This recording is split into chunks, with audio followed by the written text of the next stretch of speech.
Jocelyn Graham from Nutrition Synergy here from Florida.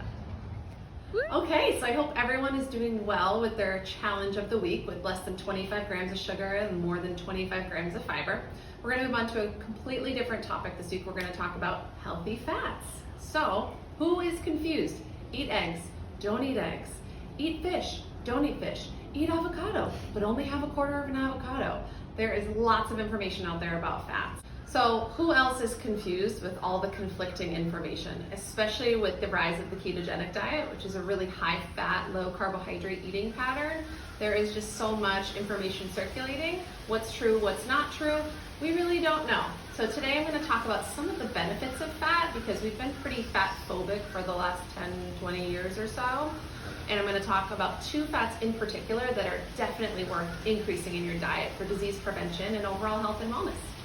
I think it's really important to cover is that fats don't make you fat, okay? Fat does not make you fat. What can make you fat or can give you excess weight gain is excess calories and excess carbohydrate, because we only have a finite amount of carbohydrate stores in your body. So once you fill this, carbohydrate and sugar, which is how we digest it as you know, can be converted into fat and our fat cells can grow in size.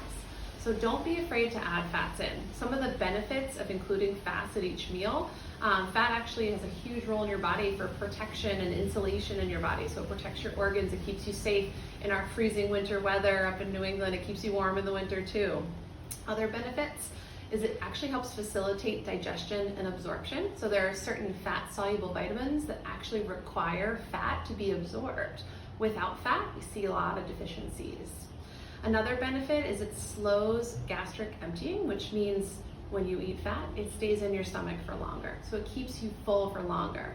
So if you're trying to not snack as much during the day, if you're trying to make sure you have enough with your meals and maybe you're working on some weight management, adding fats in is actually a great way to eat less throughout your day.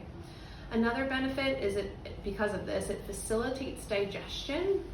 And it adds a really great flavor, great aroma. It adds a really great texture to your foods as well. Without fat, if you like call it the chicken and salad diet, you're just eating chicken and salad with no fat, you're always going to be looking for something else. But if you add some fat to that salad, maybe avocado, nuts and seeds, a good olive oil, nice dressing, you're probably going to feel full for much longer and you're going to feel more satisfied and be able to stick with your plan.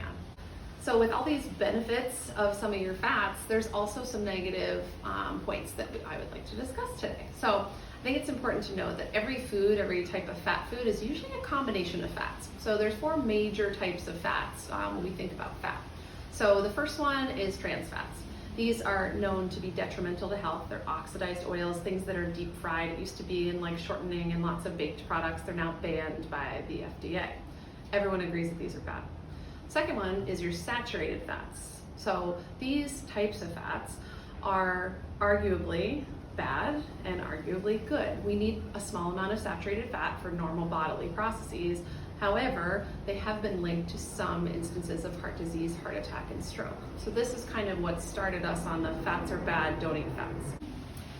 So there are two healthy fats that we are going to talk about today, and I'd like to highlight these because they'll help you add in some nice fats into your diet that may bring some health benefits and may also help with just general health and wellness, but they carry more benefits than negative side effects. Remember, all foods are going to be a combination of different types of fats, so there's going to be monounsaturated, polyunsaturated, and saturated fats in a lot of the foods we're going to talk about.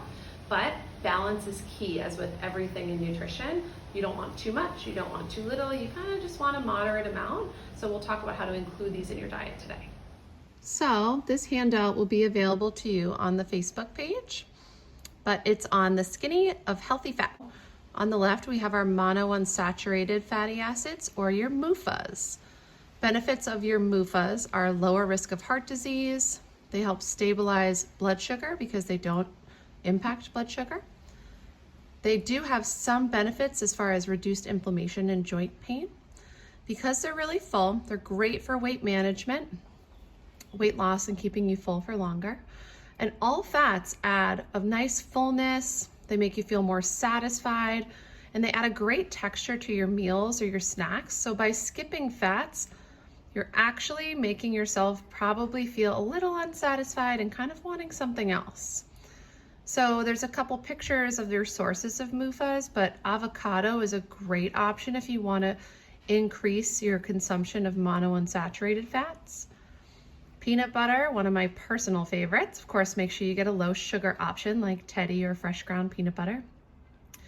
All nuts and most seeds, olive oil, olives, avocado oil, and then monounsaturated fats are found in most animal fats as well. On the right side are your polyunsaturated fatty acids, or PUFAs. Of these, omega-3 fats are a special type of polyunsaturated fatty acid. Benefits of these fats is that they can help lower your risk of heart disease. They also help stabilize blood sugar because they don't impact blood sugar when we eat them. These are really your inflammation powerhouses. So adding your omega-3 fats, we've shown, can have a huge benefit in certain disease processes that involve inflammation and pain. Great to increase your fish oil, your fish, your omega-3s if you're having some joint pain. These have been associated with decreased risk of certain cancers and better outcomes of certain cancers.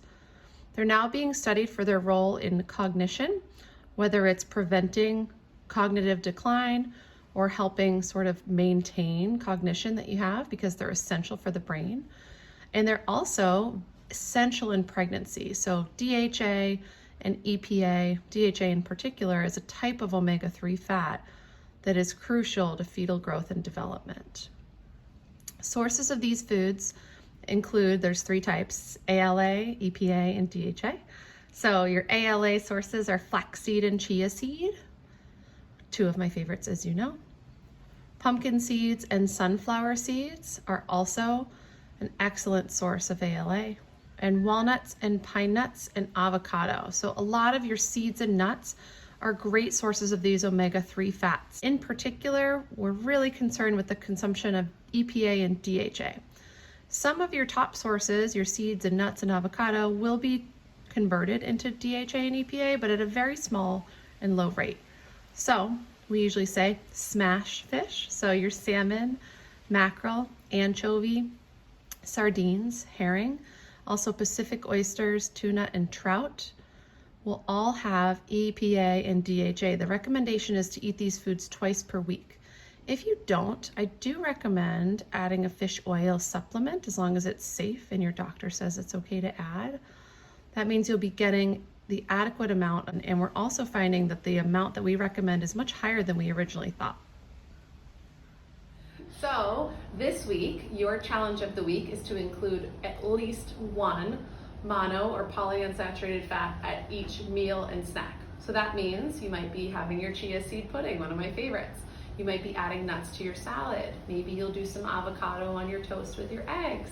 Maybe you'll decide to add some olive oil on top of salad or on top of, whatever you're cooking. So adding at least 1 serving of one of these healthy fats per meal and each time you snack is your goal for this week. Good luck!